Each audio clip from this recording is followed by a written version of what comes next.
ನಮಸ್ತೆ ವೀಕ್ಷಕರೇ, ವಿಸ್ಮಯ ಕ್ಷಣ ಯೂಟ್ಯೂಬ್ ಚಾನಲ್ಗೆ ಮತ್ತೊಮ್ಮೆ ಸ್ವಾಗತ. ನೀರಜ್ ಚೋಪ್ರಾ ಜಾವ್ಲಿನ್ ಲೋಕದ ಗೋಲ್ಡನ್ ಬಾಯ್. ಹರಿಯಾಣದ ಒಂದು ಸಾಮಾನ್ಯ ಹಳ್ಳಿ ಕಾಂಡ್ರಾ ಅಲ್ಲಿ ರೈತ ಕುಟುಂಬದಲ್ಲಿ ಜನಿಸಿದ ಒಬ್ಬ ಬಾಲಕ.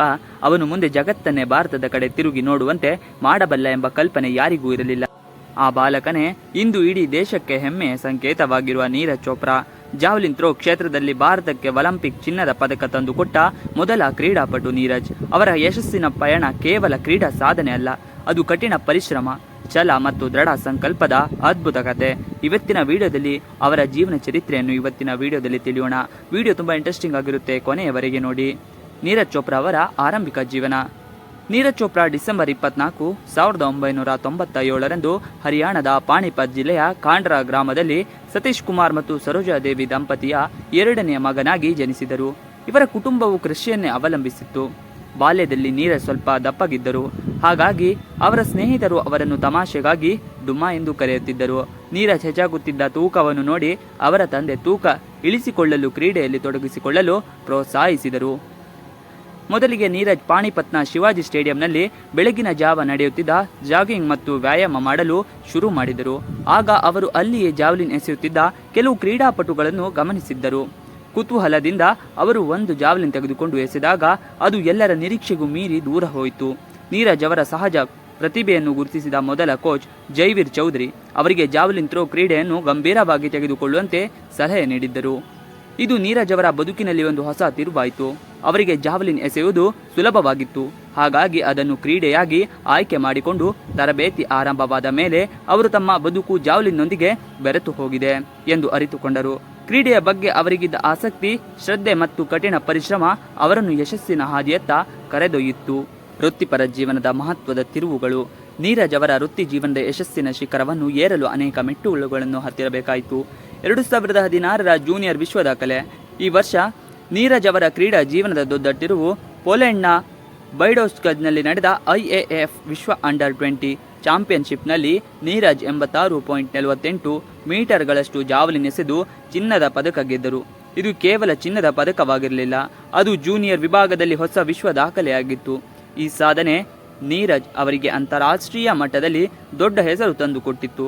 ಈ ಯಶಸ್ಸಿನ ನಂತರ ಭಾರತೀಯ ಸೇನೆಯು ಅವರನ್ನು ಸೇನಾ ಸಿಬ್ಬಂದಿಯಾಗಿ ನೇಮಿಸಿಕೊಂಡಿತ್ತು. ಪ್ರಸ್ತುತ ಅವರು ರಾಜಪುತಾರ್ನ ರೈಫಲ್ಸ್ನ ಸುಬೇದಾರ್ ಆಗಿ ಕಾರ್ಯನಿರ್ವಹಿಸುತ್ತಿದ್ದಾರೆ. ಇನ್ನು 2018ರಲ್ಲಿ ಏಷ್ಯನ್ ಮತ್ತು ಕಾಮನ್ವೆಲ್ತ್ ಗೇಮ್ಸ್ನ ಚಿನ್ನ ನೀರಜ್ ಅವರ ಪ್ರದರ್ಶನ ಸ್ಥಿರತೆ ಕಂಡುಬಂತು. ಆ ವರ್ಷ ಗೋಲ್ಡ್ ಕೋಸ್ಟ್ನಲ್ಲಿ ನಡೆದ ಕಾಮನ್ವೆಲ್ತ್ ಗೇಮ್ಸ್ನಲ್ಲಿ 86.47 ಮೀಟರ್ ಎಸೆದು ಚಿನ್ನದ ಪದಕ ಗಳಿಸಿದರು. ಅದೇ ವರ್ಷ ಜಕಾರ್ತಾನಲ್ಲಿ ನಡೆದ ಏಷ್ಯನ್ ಗೇಮ್ಸ್ನಲ್ಲಿ 88.6 ಮೀಟರ್ ದೂರ ಎಸೆದು ರಾಷ್ಟ್ರೀಯ ದಾಖಲೆಯನ್ನು ಮುರಿದರು. ಈ ಸಾಧನೆಗಳು ಅವರನ್ನು ಭಾರತದ ಅತ್ಯುತ್ತಮ ಅಥ್ಲೆಟ್ಗಳನ್ನಾಗಿ ಒಬ್ಬರನ್ನಾಗಿ ಗುರುತಿಸುವಂತೆ ಮಾಡಿತ್ತು. ಇನ್ನು 2020ರಲ್ಲಿ ಒಲಿಂಪಿಕ್ಸ್ ಚಿನ್ನ ಮತ್ತು ಐತಿಹಾಸಿಕ ಕ್ಷಣ. ಟೋಕಿಯೋ ಒಲಿಂಪಿಕ್ಸ್ 2020ರಲ್ಲಿ ಇಡೀ ಭಾರತ ದೇಶ ಕ್ರೀಡೆ ಈ ಮಹಾ ಕನಸನ್ನು ಎದುರು ನೋಡುತ್ತಿತ್ತು. ಫೈನಲ್ ಸ್ಪರ್ಧೆಯಲ್ಲಿ ನೀರಜ್ ಮೊದಲ ಪ್ರಯತ್ನದಲ್ಲಿ 87.3 ಮೀಟರ್ ಮತ್ತು ಎರಡನೇ ಪ್ರಯತ್ನದಲ್ಲಿ 87.58 ಮೀಟರ್ ಎಸೆದರು. ಈ ಎರಡೂ ಪ್ರಯತ್ನಗಳು ಚಿನ್ನದ ಪದಕಕ್ಕೆ ಸಾಕಾಯಿತು. ಕ್ರೀಡಾ ಲೋಕದಲ್ಲಿ ಭಾರತದ ಟ್ರ್ಯಾಕ್ ಆ್ಯಂಡ್ ಫೀಲ್ಡ್ ವಿಭಾಗದಲ್ಲಿ ಶತಮಾನಗಳಿಂದಲೂ ಇದ್ದ ಒಲಿಂಪಿಕ್ ಪದಕದ ಕನಸು ಆ ಕ್ಷಣದಲ್ಲಿ ನನಸಾಯಿತು. ನೀರಜ್ ಅವರ ಈ ಸಾಧನೆ ಭಾರತೀಯ ಕ್ರೀಡಾ ಇತಿಹಾಸದಲ್ಲಿ ಸುವರ್ಣ ಅಕ್ಷರಗಳಲ್ಲಿ ದಾಖಲಾಗಿದೆ. ಈ ಗೆಲುವು ಕೇವಲ ಒಂದು ಪದಕವಾಗಿರದೆ ಲಕ್ಷಾಂತರ ಯುವ ಜನರಿಗೆ ಸ್ಫೂರ್ತಿಯಾಗಿತ್ತು. ಒಲಿಂಪಿಕ್ಸ್ ನಂತರ ಯಶಸ್ಸು. ಒಲಿಂಪಿಕ್ಸ್ ಚಿನ್ನದ ನಂತರ ನೀರಜ್ ಮತ್ತಷ್ಟು ಎತ್ತರ ಬೆಳೆದರು. ಅವರ ಮೇಲೆ ಇದ್ದ ಒತ್ತಡ ಹೆಚ್ಚಾಗಿತ್ತು, ಆದರೆ ಅದಕ್ಕೆ ಅವರು ಜಗ್ಗಲಿಲ್ಲ.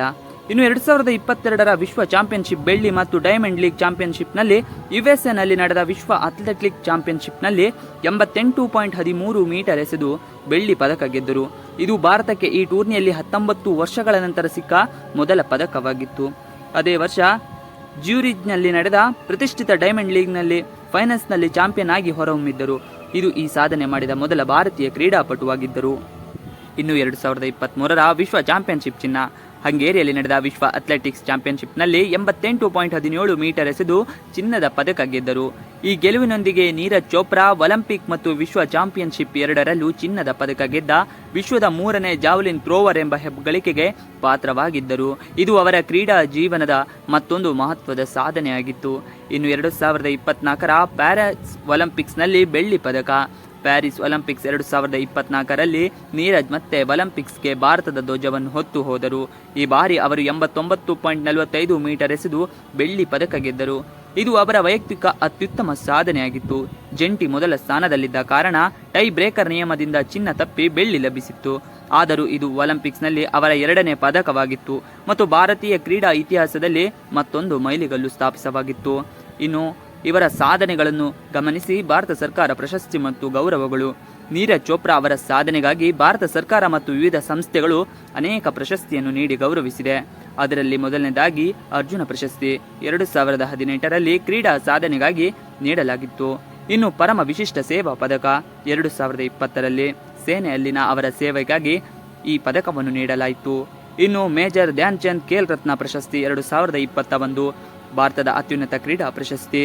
ಪದ್ಮಶ್ರೀ 2022 ಭಾರತದ 4ನೇ ಅತ್ಯುತ್ತಮ ನಾಗರಿಕ ಪ್ರಶಸ್ತಿ.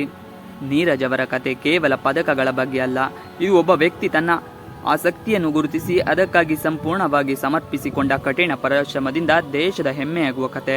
ಅವರ ಜೀವನವು ಪ್ರತಿ ಯುವಕರಿಗೆ ಕನಸು ಕಾಣಲು ಮತ್ತು ಆ ಕನಸನ್ನು ನನಸು ಮಾಡಲು ಪ್ರೇರಣೆ ನೀಡುತ್ತದೆ. ನೀರಜ್ ಚೋಪ್ರಾ ಕೇವಲ ಒಬ್ಬ ಕ್ರೀಡಾಪಟುವಲ್ಲ, ಅವರು ಕೋಟ್ಯಾಂತರ ಜನರ ಭರವಸೆಯ ಕಿಡಿ.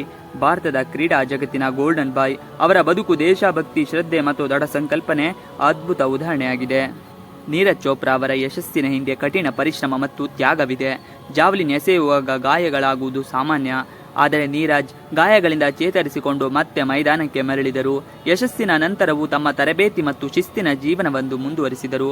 ತಮ್ಮ ಯಶಸ್ಸಿನ ನಂತರ ಅವರು ಅನೇಕ ಯುವ ಕ್ರೀಡಾಪಟುಗಳಿಗೆ ಮಾದರಿಯಾಗಿದ್ದಾರೆ. ಭಾರತೀಯ ಸೇನೆಯಲ್ಲಿ ಸುಬೇದಾರಾಗಿ ಕಾರ್ಯನಿರ್ವಹಿಸುತ್ತಿರುವ ನೀರಜ್ ತಮ್ಮ ದೇಶದ ಸೇವೆಗೂ ಆದ್ಯತೆ ನೀಡುತ್ತಿದ್ದಾರೆ. ನೀರಜ್ ಚೋಪ್ರಾ ಭಾರತದ ಅತ್ಯಂತ ಯಶಸ್ವಿ ಕ್ರೀಡಾಪಟುಗಳಲ್ಲಿ ಒಬ್ಬರು. ಒಲಿಂಪಿಕ್ಸ್, ವಿಶ್ವ ಚಾಂಪಿಯನ್ಶಿಪ್ ಮತ್ತು ಏಷ್ಯನ್ ಗೇಮ್ಸ್ ಸೇರಿದಂತೆ ಅನೇಕ ಅಂತಾರಾಷ್ಟ್ರೀಯ ಕ್ರೀಡಾಕೂಟಗಳಲ್ಲಿ ಚಿನ್ನದ ಪದಕ ಗೆಲ್ಲುವ ಮೂಲಕ ಇವರು ಭಾರತಕ್ಕೆ ಅಪಾರ ಹೆಮ್ಮೆ ತಂದಿದ್ದಾರೆ. ಇವರು ಕೇವಲ ಜಾವ್ಲಿನ್ ಥ್ರೋ ಆಟಗಾರರಾಗಿ ಮಾತ್ರವಲ್ಲದೆ ಕ್ರೀಡಾ ಲೋಕದಲ್ಲಿ ಯುವ ಪೀಳಿಗೆಗೆ ಸ್ಫೂರ್ತಿಯಾಗಿದ್ದಾರೆ. ನೀರಜ್ ಚೋಪ್ರಾ ಅವರು ಡಿಸೆಂಬರ್ 24, 1997ರಂದು ಹರಿಯಾಣದ ಪಾಣಿಪತ್ ಜಿಲ್ಲೆಯ ಕಾಂಡ್ರಾ ಗ್ರಾಮದಲ್ಲಿ ಜನಿಸಿದ್ದರು. ಇವರ ಕುಟುಂಬವು ಕೃಷಿ ಹಿನ್ನೆಲೆ ಉಳ್ಳದ್ದು. ಬಾಲ್ಯದಲ್ಲಿ ನೀರಜ್ ತುಸು ದಪ್ಪಗಿದ್ದರು, ಹಾಗಾಗಿ ಅವರ ಸ್ನೇಹಿತರು ದಪ್ಪ ಹುಡುಗ ಎಂದು ತಮಾಷೆ ಮಾಡುತ್ತಿದ್ದರು. ಇದನ್ನು ಗಮನಿಸಿದ ಅವರ ತಂದೆ ಅವರನ್ನು ಫಿಟ್ ಆಗಿರಲು ಕ್ರೀಡೆಗಳಲ್ಲಿ ಭಾಗವಹಿಸಲು ಪ್ರೋತ್ಸಾಹಿಸಿದರು.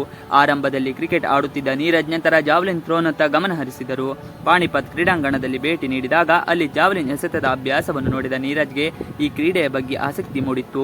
ಜಾವ್ಲಿನ್ ಕ್ರೀಡೆಯು ಗಂಭೀರವಾಗಿ ತೆಗೆದುಕೊಂಡು ನೀರಜ್ 2010ರಿಂದ ತರಬೇತಿ ಆರಂಭಿಸಿದ್ದರು. ಕ್ರೀಡಾಂಗಣದಲ್ಲಿ ಕೋಚ್ಗಳು ನೀರಜ್ ಅವರ ಸಾಮರ್ಥ್ಯವನ್ನು ಗುರುತಿಸಿ ಅವರಿಗೆ ವಿಶೇಷ ತರಬೇತಿ ನೀಡಲು ಮುಂದಾಗಿದ್ದರು. ಆರಂಭಿಕ ವರ್ಷಗಳಲ್ಲಿ ಅವರು ಪಂಜಾಬ್ಗೆ ಪಟಿಯಾಲಾದಲ್ಲಿರುವ ರಾಷ್ಟ್ರೀಯ ಕ್ರೀಡಾ ಸಂಸ್ಥೆ ತರಬೇತಿ ಪಡೆದರು. ಇಲ್ಲಿ ನೀರಜ್ ಅವರು ಸಾಮರ್ಥ್ಯವನ್ನು ಹೆಚ್ಚಾದವು ಮತ್ತು ಅವರು ರಾಷ್ಟ್ರೀಯ ಮಟ್ಟದ ಸ್ಪರ್ಧೆಯಲ್ಲಿ ಭಾಗವಹಿಸಲು ಆರಂಭಿಸಿದ್ದರು. ಇವಿಷ್ಟು ಇವತ್ತಿನ ವಿಡಿಯೋ. ಈ ವಿಡಿಯೋ ನಿಮಗೆ ಇಷ್ಟ ಆದರೆ ಪ್ಲೀಸ್ ಲೈಕ್ ಶೇರ್ ಸಬ್ಸ್ಕ್ರೈಬ್ ಮಾಡಿ. ನೀವು ನಮ್ಮ ಯೂಟ್ಯೂಬ್ ಚಾನಲ್ಗೆ ಸಬ್ಸ್ಕ್ರೈಬ್ ಆಗಿಲ್ಲ ಅಂದರೆ ಬೇಗ ಸಬ್ಸ್ಕ್ರೈಬ್ ಮಾಡ್ಕೊಳ್ಳಿ. ನಾವು ಹಾಕುವಂಥ ಎಲ್ಲ ವಿಡಿಯೋಗಳು ನಿಮಗೆ ನೋಟಿಫಿಕೇಶನ್ ಮುಖಾಂತರ ದೊರೆಯುತ್ತದೆ. Thanks for watching video.